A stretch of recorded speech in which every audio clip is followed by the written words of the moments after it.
अब बात करते हैं वक्फ बोर्ड की, जिस पर सियासत भी खूब हो रही है लोकसभा में, क्योंकि कल इस वक्फ संशोधन बिल को पेश किया जाएगा।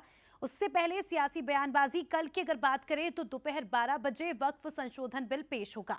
वक्फ बिल पर कल लोकसभा में 8 घंटे चर्चा होगी। हालांकि विपक्ष ने 12 घंटे चर्चा की मांग की है और विपक्ष के कई सारे नेताओं के इस पर बयान भी सामने आए हैं। सत्ता पक्ष ने सभी सांसदों के लिए व्हिप जारी कर दिया है। सभी सांसदों को सदन में रहने के लिए कहा गया है। तो कल वक्फ बोर्ड संशोधन बिल सदन में पेश किया जाएगा। उसके पहले लगातार सियासत तो हो रही है, कई जगहों पर इसका समर्थन भी हो रहा है, सपोर्ट भी हो रहा है, तो कुछ लोग इसका विरोध भी कर रहे हैं। चलिए अब आपको ये भी बता देते हैं कि ये वक्फ बोर्ड है क्या। तो ग्राफिक्स जरिए आपको समझाते हैं वक्फ बोर्ड से जुड़ी A to Z जानकारी। धार्मिक मकसद के लिए संपत्ति का स्थायी दान है वक्फ।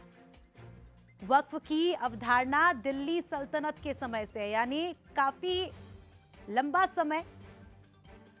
वक्फ संपत्तियों का प्रबंधन अधिनियम 1995 के तहत हो रहा है। 1995 से ये नियम बने हैं। हालांकि 2013 में अधिनियम में संशोधन जरूर किया गया था। 2013 में जब कांग्रेस की सरकार थी तो इस बिल में संशोधन किया था और संशोधन ने वक्फ संपत्तियों की बिक्री को असंभव बना दिया था।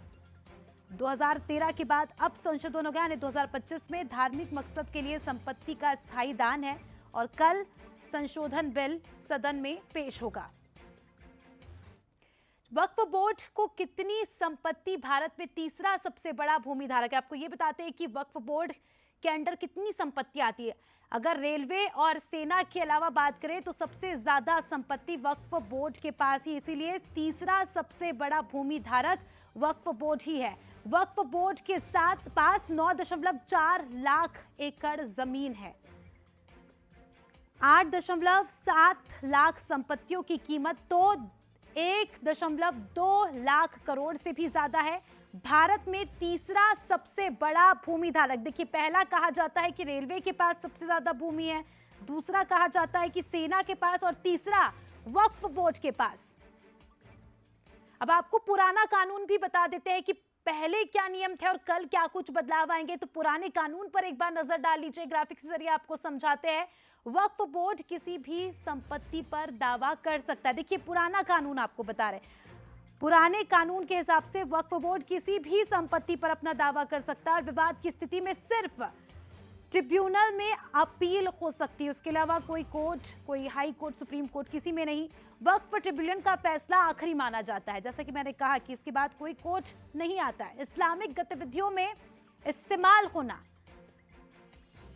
तो पुराना कानून आपके सामने, इस्लामिक गतिविधियों में इस्तेमाल होने वाली जमीन वक्फ की संपत्ति ही मानी जाती है। वक्फ में महिला और अन्य धर्म के लोगों की एंट्री पूरी तरह से बैन, यानी इतने बड़े बोर्ड में एक भी महिला की एंट्री नहीं।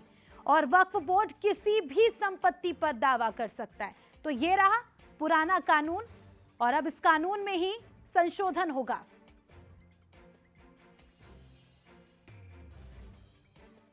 अब आपको संशोधन के बाद जो नया कानून होगा उसको लेकर भी जानकारी दे देते हैं। ट्रिब्यूनल के अलावा रेवेन्यू और सिविल में अपील हो सकती है। पहले जो नियम था कि सिर्फ ट्रिब्यूनल में ही अपील होगी, लेकिन अब रेवेन्यू और सिविल में भी अपील हो सकती है। ट्रिब्यूनल के फैसले के खिलाफ हाई कोर्ट में भी अपील की जा सकती है। पहले ऐसा नहीं था, लेकिन अब ऐसा होगा। जब तक जमीन दान में ना मिले उसे वक्फ की संपत्ति नहीं माना जाएगा। वक्फ में 2 महिला और 2 अन्य धर्म के लोगों को एंट्री मिल सकेगी। पहले जहां हम देखते थे कि महिलाओं की तो बिल्कुल एंट्री नहीं थी, अब दूसरे धर्म के लोगों को भी इसमें एंट्री मिल सकती है। तो ये संशोधन के बाद ये नियम होंगे। दिल्ली से हमारे सहयोगी अमित चौधरी हमारे साथ लाइव जुड़ चुके हैं, उनसे जानकारी ले लेंगे। अमित, कल वक्फ संशोधन बिल पेश होना है, सभी की नजरें इस बिल पर। हालांकि कई जगह इसका सपोर्ट भी हो रहा है तो कई जगह विरोध भी। क्या कुछ तैयारी देख रहे हैं आप? क्योंकि बताया जा रहा है कि 8 घंटे तक चर्चा होगी, लेकिन विपक्ष लगातार सवाल खड़े कर रहा है, 12 घंटे की मांग हो रही है। पूरा ब्रीफ में जानकारी दीजिए आप। बिल्कुल देखिए, वक्त संशोधन बिल जो है वो दरअसल पिछले साल यानी कि अगस्त के महीने में लाया गया था, और जिसके बाद जो है वो सड़क से लेकर सदन तक जमकर इसका विरोध हुआ, जिसके बाद जेपीसी में ये मामला चला गया। जेपीसी अब अपना रिपोर्ट जो है वो सौंप दी है, जिसके बाद तय ये हुआ है कि कल जो है वो अब जो है वो सदन में लाया जाएगा जेपीसी बिल। देखिए, इसको लेकर जो है वो बीजेपी हो या एनडीए की तमाम सहयोगी दल, उसको एक व्हिप जारी कर दिया गया है। तभी सभी सांसदों को कहा गया है कि कल जो है वो 11 बजे से सदन में मौजूद रहेंगे। दूसरी तरफ जो इंडिया गठबंधन के नेता है, कांग्रेस के साथ जो सहयोगी दल है, सभी ने अपने अपने सांसदों को, यहाँ तक सभी ने अपने अपने सांसदों को बजाबते व्हिप जारी करके कहा है कि आपकी भी मौजूदगी वहां पर रहनी चाहिए। देखिए, सीधे तौर पर बीजेपी का जो कहना है कि देखिए ये सभी, खासकर मुस्लिम धर्म या मुस्लिम का मानना है कि ये हमारे खिलाफ है, लेकिन ऐसा नहीं है।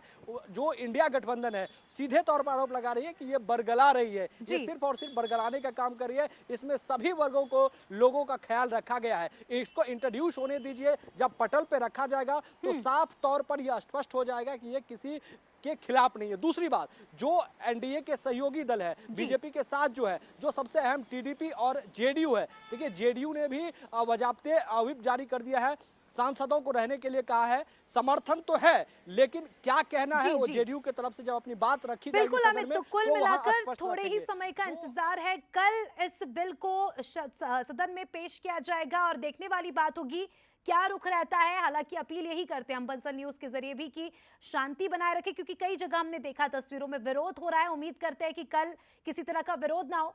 शुक्रिया आपका जुड़ने के लिए और जानकारी के लिए।